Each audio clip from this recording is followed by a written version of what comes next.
Kidlat News Updates.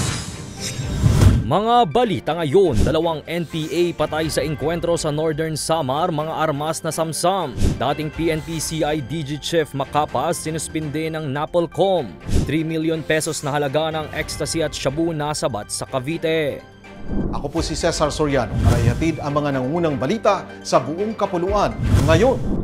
Patay ang 2 miyembro ng New People's Army o NPA sa engkwentro ng militar sa Barangay San Jose, Mapanas, Northern Samar nitong Agosto 27 ng hapon. Isang concerned citizen ang nagsuplong sa presensya ng armadong grupo dahilan para maglunsad ng strike operation ng tropa ng 78th Infantry Battalion na nagresulta sa sagupaan laban sa humigit kumulang 10 miyembro ng Squad 2 SRC Arctic ng EVRPC. Bukod sa 2 nasawing miyembro, na-recover din ang ilang matataas na kalibre ng baril. Patuloy naman ang apela ng 78 IB sa mga residente na iulat ang mga kahina-hinalang aktibidad at presensya ng armadong grupo sa kanilang komunidad.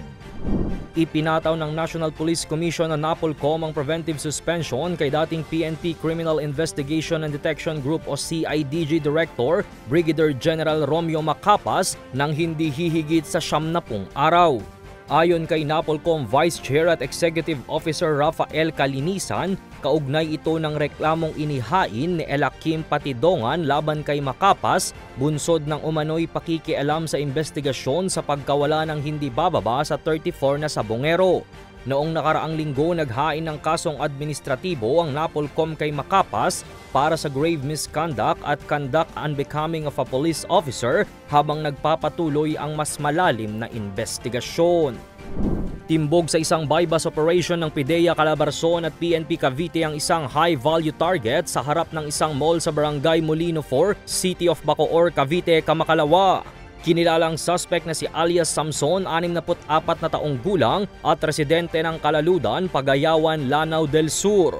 Nasamsam sa suspect ang nasa mahigit 1,100 pieces ng ecstasy at higit kumulang 150 grams ng shabu na may total estimated street value na 3 million pesos. Kakaharapin ng suspect ang kasong paglabag sa Republic Act 9165 o ang Comprehensive Dangerous Drugs Act of 2002.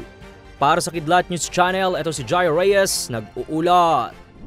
Ako po si Cesar Soriano, kasama nyo sa bawat pagputok ng balita.